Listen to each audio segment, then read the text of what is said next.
Please join me in welcoming Kurt Bach to the stage. Kurt is not only the Chief Executive Officer of Country Financial, but he is also a 28-year veteran of the United States Air Force, achieving the rank of Colonel. The Armed Forces Award is presented to a service member who goes above and beyond the call of duty.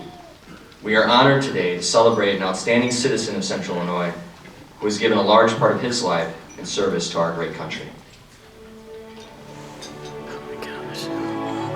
For a man who chose the military to avoid an office job after having started his career as an accountant, even Bill Warren didn't realize that new adventure would suit his wanderlust and passion for service, becoming just the ticket to live a life he says has been a fortunate one.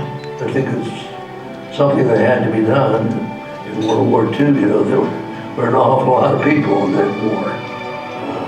Over 16 million people in the United States. That's almost 10% of the population were actively involved in the military.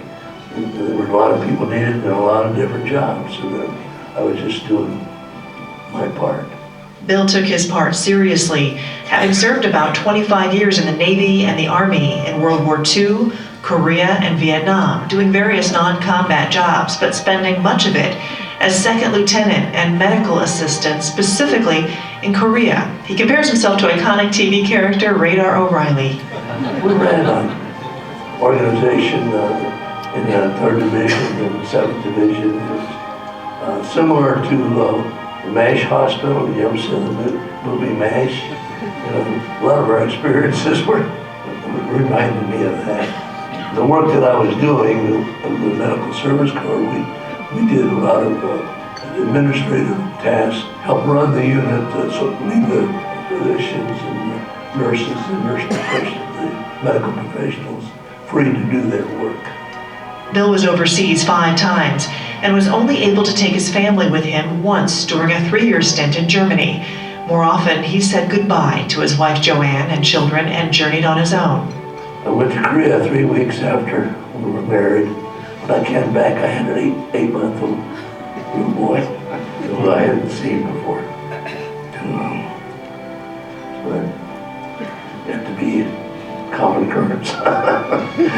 Really, I don't think that I could have fulfilled my obligations if she hadn't been willing to go along with it. And I think that's that should be recognized by people, the role that military spouses play in keeping servicemen continue their service. I'd say that someone ought to come up with a category like that for a deserving spouse who helped a person along in their career. He says his wife of 52 years made it possible for him to achieve his career goals. The last time I left her was 6 children in a strange town, 500 miles away from family. But, you might say, well, she was experienced, she should be able to handle that, but that's a pretty big undertaking. And mine wasn't an unusual case. That happens an awful lot in the military. He finished up his active duty working at the United Nations headquarters with the top medical officer. He feels like he shares this award with Joanne, who passed away nearly 9 years ago, after spending her life as a devoted mother and nurse, helping make his career dreams come true. He reminisces about their courtship. I came back from the Navy. She was out on the street playing ball with the kids. We met, and I stayed around town for a couple of years. We got to know each other. Went to a few dates. She graduated from high school, went into nursing school, and I went back in the service. And one time, 2 or 3 years later, I thought, about time for me to think about getting married. So I wrote her a letter. She was in nursing school, and asked her if she remembered me. She did. And less than a year later, we were married. 25 years in military service and another 45 in the American Legion once he came home. 20 of those as Illinois State University Health Services Administrator. He identifies mostly with the titles father, grandfather of 12, and great-grandfather of 7 now. In fact, his legacy and commitment to giving back has rubbed off on his family, with sons and grandsons who have committed years of their own lives to serving our country too. Ladies and gentlemen, please welcome retired Lieutenant Colonel William Warren to the stage to accept the Armed Services Award.